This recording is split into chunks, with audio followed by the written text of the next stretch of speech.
नमस्कार, बहुत स्वागत है आप सभी का न्यूज़ 18 का डिजिटल प्लेटफॉर्म आप देख रहे हैं। मैं हूं आपके साथ ऋतु सिंह। मेरे साथ मौजूद हैं एक्सपर्ट हैं शरद कोहली जी, जो हमेशा आपको सोने चांदी से जुड़ी हुई हर एक पहलू पर बात करते हैं और बताते हैं कि मार्केट में जो उथल पुथल मची हुई है, ऐसे में आने वाले समय में क्या संभावना है। शरद जी, बहुत स्वागत है आपका। Thank you so much Ritu. News 18 के सभी फॉलोअर्स, व्यूअर्स, सब्सक्राइबर्स को मेरा अभिनंदन। बिल्कुल, तो मिडिल ईस्ट में देखिए मचा हुआ है घमासान, लेकिन ऐसे में सोने चांदी में निवेश करने वालों की नज़रें इसी पर हैं कि ये जो ग्लोबल टेंशन है, इसका असर सोने चांदी पर जब बढ़ती कीमतों पर दिखता था। बीते दिनों में हमने देखा कि कीमतें थोड़ी घटी भी हैं और अब फिर से चढ़ाव जारी है। अब इसी उतार चढ़ाव को समझने की कोशिश करते हैं। शरद जी, सबसे पहला सवाल यही कि जब भी ग्लोबल टेंशन बढ़ती है तो सोने चांदी के रेट बढ़ते हैं अमूमन, लेकिन बीते कुछ दिनों में कीमतें घटी हैं, हालांकि आज रेट कुछ बढ़े हैं। जी हाँ, मैं ऋतु छोटा था तो एक बॉल आती थी रबर की, उसको क्रेजी बॉल बोलते थे। उसमें खासियत होती थी जहाँ से गिराइए वहीं वापस आए। तो हाँ। इस तरीके से उछाल, वॉलेटिलिटी जिसको हम कहते हैं।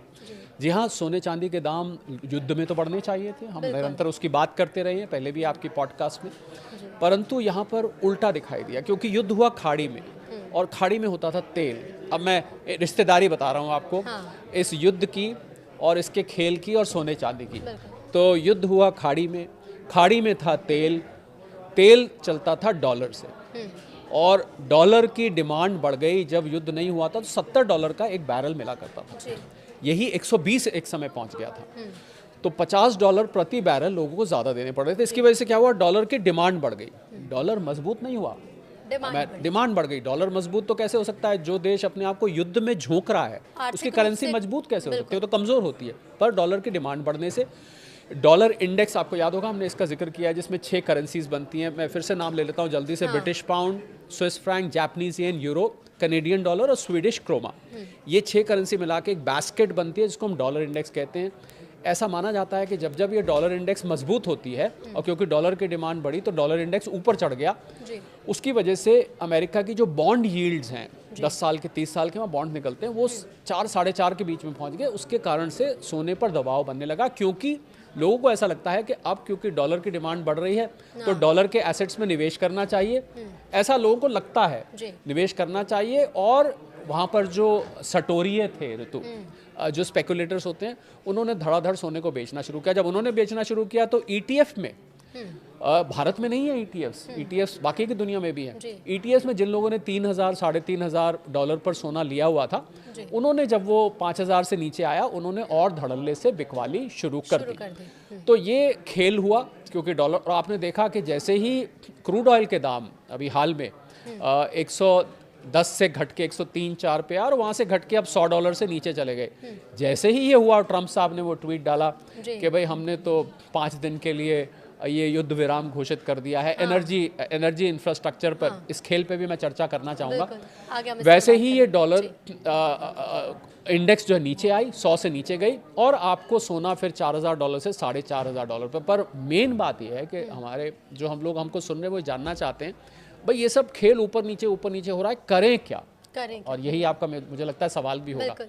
तो लॉन्ग टर्म में सोना की जो अंडरटोन है वो अभी भी बुलिश है।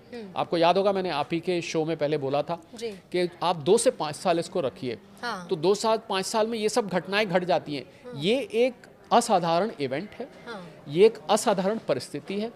ये ट्रंप साहब खुद ही असाधारण है, आप जानते हैं इस बात को। तो इसलिए इस खेल की वजह से ये उतार चढ़ाव देखने को मिलेंगे।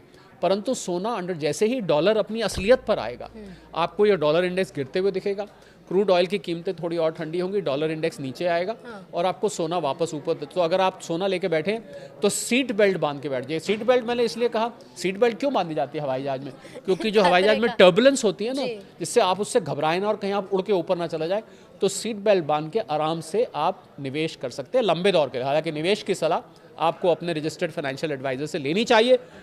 ऋतु से जो मैं बात कर रहा हूँ वो एक एनालिसिस है। बिल्कुल बिल्कुल, हम इस पर तो बात करेंगे ही कि निवेशकों को किन चीज़ों का ध्यान रखना चाहिए, क्योंकि अभी भी कई लोग हैं जो ये सोच रहे हैं कि अगर ये टेंशन और ज़्यादा बढ़ती है तो क्या ये कीमतें और ज़्यादा घट जाएंगी, तो वो घाटे में चले जाएंगे, या फिर अगर, क्योंकि पहले भी हमने देखा और हम इस पर बात भी कर चुके हैं कि कीमतें बढ़ती हैं गोल्ड की, तो अगर जो लोग शॉर्ट टर्म के लिए इन्वेस्ट करना चाहते हैं उनके लिए आपकी क्या सलाह रहेगी और उन्हें किन चीज़ों का ध्यान रखना है? मत करें शॉर्ट टर्म के लिए इन्वेस्ट। मैं तो सीधी बात बोलना चाहूँगा, शॉर्ट टर्म के लिए सोने चांदी में इस समय निवेश नहीं करिए। हम लोग इन्वेस्टमेंट की दुनिया में एक टर्म यूज़ करते हैं, उसको हम बोलते हैं डाउन साइड रिस्क।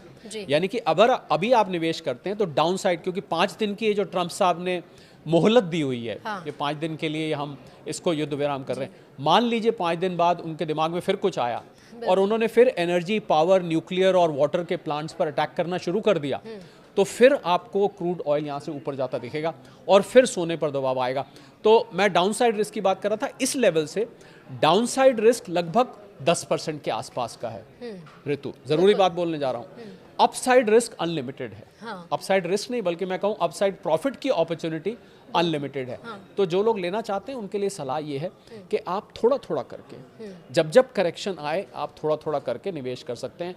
वाकई में अगर आप इसको 2 से 5 साल के लिए रखते हैं, आप देखिएगा कि ये पिछले लेवल को भी बीट कर सकता है। बिल्कुल। अभी हमने हाल ही के दिनों में देखा है, अगर 1-2 महीने के जो रेट में उतार चढ़ाव आया शरद जी, ऑल टाइम हाई से चांदी काफ़ी ज़्यादा घट गई है और सोने के रेट भी जो ऑल टाइम हाई लगभग जनवरी के आसपास, अगर मैं बात करूँ 28 जनवरी के आसपास चांदी ऑल टाइम हाई पर थी और उसी समय सोने के जो भाव थे, जो अब तक सबसे ज़्यादा कीमती थी, उससे बहुत ज़्यादा अंतर देखने को मिला है। अब जो इन्वेस्ट कर चुके हैं या फिर करना चाहते हैं तो उनके मन में सवाल ये भी उठता है कि क्या ये रेट उस कीमत को अब फिर से छू सकते हैं कुछ महीनों में? थोड़ा समय लग सकता है। हाँ। परंतु आएंगे। देखिए चांदी के बारे में क्या है कि अभी सोना चांदी एक साथ चलते हैं, पर हम लोग एक गोल्ड सिल्वर रेशियो, कुछ लोगों को बहुत शौक है इस रेशियो को एनालाइज करने का, वो रेशियो के ऊपर निर्भर करता है। परंतु अगर वैश्विक मंदी आती है ऋतु, ये एक ज़रूरी बात है, तो उसमें चांदी के भाव में थोड़ा दबाव और आ सकता है, क्योंकि वहाँ जिन चीज़ों में चांदी प्रयोग की जाती है इंडस्ट्री में, जिसमें AI डेटा इक्विपमेंट है, सोलर सेल्स है, इलेक्ट्रिक व्हीकल्स है, जिसके बारे में हम पहले बात कर चुके हैं, इनकी डिमांड थोड़ी कम हो सकती है, उसकी वजह से चांदी पे दबाव आ सकता है। तो मुझे लग रहा है ये, और अगर नहीं दबाव आया तो चांदी इससे तेज़ भी दौड़ सकती है। पर इसमें ऋतु मैं एक ज़रूरी बात आपकी इजाज़त से जोड़ना चाहूँगा। जी बिल्कुल। देखिए किसी एक व्यक्ति के ट्वीट पर सारा का सारा खेल सोने चांदी का, क्रूड ऑयल का, शेयर मार्केट का चल रहा है। तो और आपको शायद जानकारी होगी, हम लोग क्योंकि अंतर्राष्ट्रीय कमोडिटी मार्केट्स को बहुत ट्रैक करते हैं, तो आपकी इजाज़त हो तो मैं एक डेटा रिवील कर दूं। जिस समय ट्रम्प साहब ने ये ट्वीट किया कि 5 दिन के लिए, अब 2 दिन से मेरी बात चल रही है किसी ईरान वाले से, जबकि ईरान ने उसका अभी तक पुष्टि नहीं करी है, उसको रेटिफाई नहीं, बल्कि उन्होंने तो कहा ये पीछे हट गए हैं, डर गए हैं, हम इसकी पुष्टि नहीं करते। पर उन्होंने तो यहाँ तक कह दिया कि मुझे एक गिफ्ट ईरान ने भेजा है। हाँ। मालूम नहीं कौन सा गिफ्ट भेजा है ऐसा, जिस व्यक्ति ने उनके देश को ध्वस्त कर दिया, उनकी बिल्डिंग्स, हॉस्पिटल्स, बच्चियां 160-70 बच्चियां, उस राष्ट्र के प्रमुखों को 40-50 लोगों को मार दिया। आपको लगता है वो उनको गिफ्ट भेज सकते हैं? बड़ा अजीब बात होगी अगर गिफ्ट आया होगा तो। पहले तो एक व्यक्ति, और हुआ क्या, मैं आप जो बात बताने जा रहा था कि जिस समय उन्होंने ट्वीट किया तो क्रूड ऑयल पर उस वक्त, उस समय, उस दिन आमूमन 7 लाख बैरल्स का ट्रेड होता है, पर इस ट्वीट से पहले 15 मिनट पहले 70 लाख बैरल्स का ट्रेड हो गया जी। तो क्या किसी को जानकारी थी? और ये तो ऐसा माना जाता है कि 580 मिलियन डॉलर ऋतु ये कमाया गया है उसके जरिए। और ये तो खाली क्रूड की बात हुई। आपने देखा कि सोना उस समय लगभग $4,000 के आसपास पहुंचने लगा था, यानी कि 1,30,000 प्रति 10 ग्राम रुपए से नीचे आ गया था। वो all of a sudden shoot करके $4,500, उसमें 10% से भी ज़्यादा बढ़ोतरी हो गई। यही शेयर मार्केट में भी हुआ। उसके डाउ फ्यूचर्स जो अमेरिका में है वो 700 पॉइंट से ज़्यादा चढ़ गए। तो ये क्या खेल है? मुझे ऋतु ये लगता है कि एक आम और इनोसेंट निवेशक जो बेचारा अपनी खून पसीने की कमाई लगाता है, क्या किसी एक व्यक्ति के ट्वीट पर इतना बड़ा खेल हो जाता है और उसकी सारी फंडामेंटल एनालिसिस, टेक्निकल एनालिसिस, सब रिसर्च धरी की धरी रह जाती है। हाँ। बहुत ही अफसोस की बात, मैं इसको मानता हूँ। बिल्कुल। लेकिन जिन लोगों ने, जब सोने की कीमतें बढ़ रही थी, जब 2 लाख के आसपास पहुंचने की कगार पर थी, कई इन्वेस्टर्स ऐसे थे, उन्होंने उस समय भी इन्वेस्ट किया कि अरे ये तो कीमतें और ज़्यादा बढ़ती जा रही हैं, अभी निवेश कर देते हैं, शायद ये और दुगना होकर रिटर्न मिलेगा। वो निवेशक अब क्या करें? उनके मन में सवाल ये है कि अब जो वैश्विक चिंता बढ़ी हुई है, तो ऐसे में हमने जो इन्वेस्ट कर दिया है वापस लें या फिर अभी वेट करना सही? देखिए, लॉस बुक करने की तो मैं सलाह नहीं दूंगा। यानी कि आपने अगर मान लीजिए 1,80,000 के आसपास लिया हुआ है और आज वो 1,40,50 के बीच में घूम रहा है, मैं नहीं सलाह दूंगा कि आप 35-40 हज़ार रुपए का लॉस बुक कर लें। अगर आपने ले लिया है उस समय, पहली बात तो एक साथ नहीं लेना चाहिए था, थोड़ा थोड़ा लेना चाहिए था। पर चलिए, आपने सलाह देते रहे, अगर आपने ले भी लिया है तो मैं समझता हूँ इसको रख के बैठ जाइए, डिप्रेशन में मत आइए, निराश मत होइए। अगर आपने 1,60,000 पे, 1,70,000 पर, अब तो 1.5 लाख वाले भी अफसोस करने लगे थे ऋतु कि 1.5 लाख पे भी लिया है तो भैया 1,30 से नीचे चला गया। हाँ। आपने अगर ऊंची कीमत पे लिया है, घबराइए नहीं, इसको रख के एक तरफ बैठ जाइए, भूल जाइए सोने के साथ सो जाइए, जैसा मैं अक्सर बोलता हूँ। हाँ। ये रेट वापस आएंगे, कुछ समय लग सकता है, परंतु ये रेट ज़रूर वापस आएंगे। सोने की डिमांड और सोने के इंट्रिंसिक वैल्यू बहुत हाई है, जो आप समझते हैं उससे ज़्यादा। ये एक शॉर्ट टर्म इवेंट है, एक एक्स्ट्रॉर्डनरी घटना है, एक एक्स्ट्रॉर्डनरी व्यक्ति भी है इसके पीछे। आप जानते हैं वो असाधारण से हैं थोड़े से, तो आप उनकी कई बार उस फैक्टर की बात, हाँ, आपने एक नाम भी दिया था। मैंने ट्रम्प मूड इंडेक्स बनाई हुई है, हमने ऑफिस में बाकायदा बना रखी है। ये मेरे स्क्रीन पर ट्रैक की जाती है। इसमें gold silver, stock market, bilateral trade, सब चीज़ इससे हमने लिंक कर रखी है। तो एक व्यक्ति के मूड पर ये सब चल रहा है, तो मुझे लग रहा है ये एक शॉर्ट टर्म इवेंट है। शॉर्ट टर्म इवेंट से घबराना नहीं चाहिए, पैनिक करके लॉस नहीं बुक करना चाहिए, ये मैं सलाह देना चाहूँगा। हालांकि निवेश की सलाह आपको अपने फाइनेंशियल एडवाइजर से लेनी चाहिए। बिल्कुल शरद जी, क्योंकि आज हम जिन भी लोगों से मिल रहे हैं या पिछले 2-3 दिनों से, क्योंकि जब भी लोग पैनिक करते हैं उसके पीछे का एक बड़ा कारण होता है अफवाहें उड़ जाती हैं कि लॉकडाउन लगने वाला है, अफवाहें उड़ जाती है कि पेट्रोल डीजल खत्म हो जाएगा। अब जब लोगों के दिमाग में ये चीज़ें आ रही हैं या फिर वो सुन रहे हैं कि पेट्रोल डीजल खत्म होने वाला है, तो वो फिर उस स्थिति में पहुंच जाते हैं कि अब ये जो गोल्ड सिल्वर में हमने निवेश किया था इसे हम वापस ले लें, अपने पास कुछ फंड रखें, क्योंकि अगर पेट्रोल डीजल ही नहीं रहेगा या फिर लॉकडाउन जैसी स्थिति बन जाएगी तो हम उस निवेश का क्या करेंगे अगर भविष्य में और ज़रूरत पड़ती है तो इन अफवाहों का कितना असर पड़ता है और ऐसे में लोगों को क्या करना चाहिए? हाल ही में जो देखिए, अफवाहों से बचने के लिए तो न्यूज़ 18 देखना चाहिए। पहली बात तो मैं ये कहना चाहूँगा, क्योंकि अफवाह आपको किसी ने कुछ कह दिया या कहीं पर कोई बात चल रही है उस पर ध्यान नहीं देना चाहिए।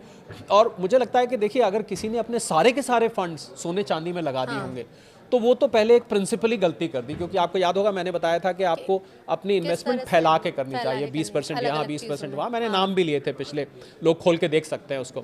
तो मुझे लगता है अगर आपने सारा पैसा वहाँ लगा दिया है तो ये तो थोड़ी सी आपसे गलती हो गई है, ये आपको स्वीकार करनी पड़ेगी। पर ऐसी कोई सिचुएशन नहीं है आपको। और ज़रूरी बात ये मैं कहना चाहूँगा ऋतु, कि युद्ध में जब युद्ध चल रहा हो तो हर दिन एक नया दिन है। कब क्या किस समय क्या घटना हो जाए। अभी जैसे 5 दिन का ट्रम्प साहब ने अपनी तरफ से एक समय दिया हुआ है, बीच में आपने देखा कि ईरान फिर भी हमले कर रहा है, उसने कुवैत के एयरपोर्ट पे करे, उधर इजराइल भी हमले कर रहा है। तो अभी युद्ध में मुझे लगता है हर दिन एक नया दिन है। तो युद्ध में जब न्यूज़ आधारित किसी चीज़ की कीमत हो तो न्यूज़ को फोरकास्ट करना बहुत मुश्किल है कि किस घंटे क्या खबर आ जाएगी। तो मैं सलाह इन्फॉर्मेशन है वो न्यूज़ के थ्रू बिल्कुल, तो मैं ये सलाह दूंगा कि अगर देखिए आपने सारी लिक्विडिटी अपनी ब्लॉक कर दी है, फिर तो आपके पास कोई चॉइस नहीं है, आपको थोड़ा बहुत लिक्विडेट करना पड़ेगा।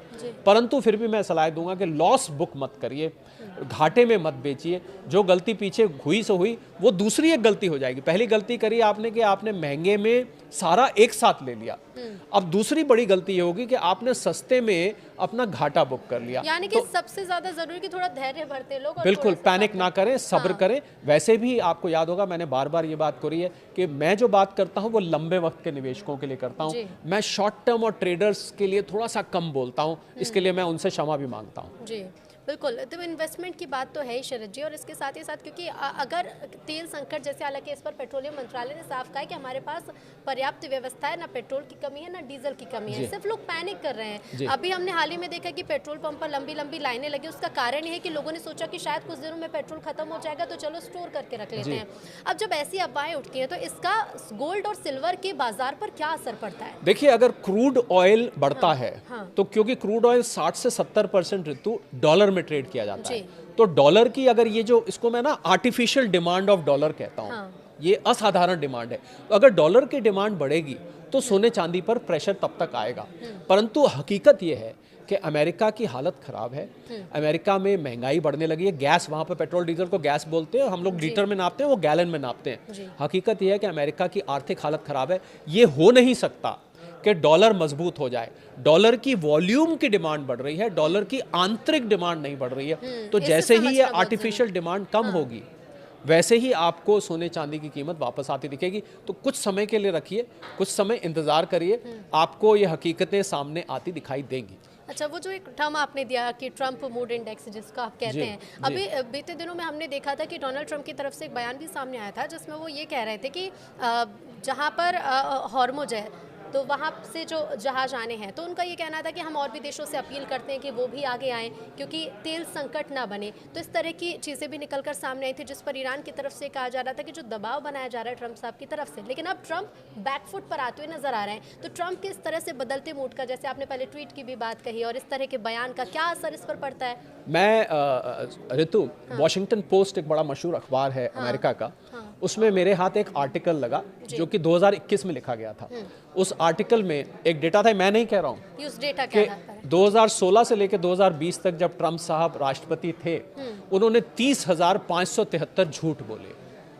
पहले साल में उन्होंने 6 झूठ पर डे बोले, ये वॉशिंगटन पोस्ट कह रहा है, ये मेरे शब्द नहीं है प्लीज। ये दूसरे साल में उन्होंने 16 झूठ पर डे बोले, तीसरे साल में उन्होंने 22 झूठ पर डे बोले, और चौथे साल में 2020 में उन्होंने 39 झूठ पर डे बोले। ये सारे आप कैलकुलेट करें, दिन से मल्टीप्लाई करें, 30,573 झूठ हो जाते हैं। अभी इस टर्म का जो उनका अभी टर्म शुरू हुआ है, इसके झूठों की गणना चल रही है। मुझे लगता है लोग रख सकते हैं। मैं व्यक्तिगत तौर पर ऋतु ट्रंप साहब की किसी भी बात पर विश्वास नहीं करता। मेरी दादी जी मुझे एक कहावत सुनाती थी कि कोई झूठ बहुत बोलता था हमारे इलाके में, तो उसको कहते थे ये तवे पर भी बैठ के कह देना, तो मैं इसकी बात पे यकीन नहीं करूंगा। मुझे लगता है मैं व्यक्तिगत तौर पे बिल्कुल मुझे यकीन नहीं है। सुबह कहते हैं मैं युद्ध जीत गया, दोपहर पे कहते हैं अब ईरान के पास कितना बाकी है हमें पता नहीं, तीसरे शाम को बोल देते हैं कि हम और स्ट्रांग अटैक करेंगे, अगले दिन सुबह बोल देते हैं हम युद्ध जीत रहे हैं, उससे अगले दिन बोल देते हैं नेटो शब्द, नेटो के देश मेरी आके मदद करो। शाम को कह देते हैं तुम डरपोक हो, अगले दिन सुबह कहते हैं मैं अकेला ही लड़ूंगा, मैं देख लूंगा। कभी ये भी कह देते हैं कि अभी जो हमले हुए हैं अब उससे 20 गुना ज्यादा हमले, अब उससे 20 गुना ज्यादा करेंगे। और कभी कहते हैं मेरी 2 दिन से बात चल रही है, उन्हीं 2 दिनों में कहते हैं कि 48 घंटे का समय देता हूं कि आप जो है स्ट्रेट ऑफ हॉर्मुज खोल दो। तो भैया पहले आप डिसाइड कर लो कि आप क्या करना चाहते हो। हमारी ट्रंप मूड इंडेक्स जो ऑफिस में है ऋतु, इस समय वो इतना उछाल मार रही है कि आपकी शायद इस बिल्डिंग की लिफ्ट भी इतनी बार ऊपर नीचे नहीं जाती होगी दिन में। जी शरद जी, एक अंतिम सवाल है कि क्या सोना आ जाएगा 1 लाख के पास, 1 लाख के आसपास देखिए, और चांदी की? देखिए युद्ध की परिस्थिति ऐसी, अगर क्रूड ऑयल यहाँ से असाधारण तरीके से बढ़ता रहा, मान लीजिए आ भी जाएगा, तो ये ज्यादा दिन वहां टिकेगा नहीं। तो हम तो देखिए, हम तो ऋतु उन लोगों की पहले बात कर रहे हैं जिन लोगों ने महंगा लिया हुआ है, उनके लिए तो मैं बोल चुका हूं। अब जिन लोगों ने नहीं लिया, जिनको लग रहा था फोमो कि हमारे हाथ से बस निकल गई, तो बस लौट के वापस आपके द्वार पे आ गई, आप चढ़ जाइए ना, आप चढ़ सकते हैं। तो मुझे लग रहा है हर गिरते हुए सोने में आपको थोड़ा थोड़ा करके इकट्ठा करना चाहिए। आपके लिए मौका मिल रहा है इसको लंबे वक्त के लिए रखने का। बिल्कुल, लेकिन सबसे ज़्यादा ज़रूरी यही है कि अगर आप निवेश करते हैं तो आपके जो एडवाइज़र हैं उनसे सलाह ज़रूर लें। और जैसा कि शरद जी हमेशा कहते रहे कि एक बार में पूरा इन्वेस्टमेंट ना करें, थोड़ा थोड़ा कर और बांटें उस इन्वेस्टमेंट को, कहीं सोने में, कहीं चांदी में, और जिस तरह से अलग अलग सलाह, कहीं फिक्स डिपॉजिट्स में, कहीं म्यूचुअल फंड्स में, कहीं स्टॉक मार्केट्स में, और कहीं रियल एस्टेट में। बिल्कुल, बहुत शुक्रिया शरद जी आपका हमसे जुड़ने के लिए। तो देखिए, मिडिल ईस्ट के बढ़ते तनाव के बीच उथल पुथल सोने चांदी की कीमतों में लगातार जारी है, लेकिन न्यूज़ 18 आपको उसके पीछे के कारण और क्या संभावना इस पर बनती है, ये सब कुछ हम आपको बताते रहेंगे। नमस्कार।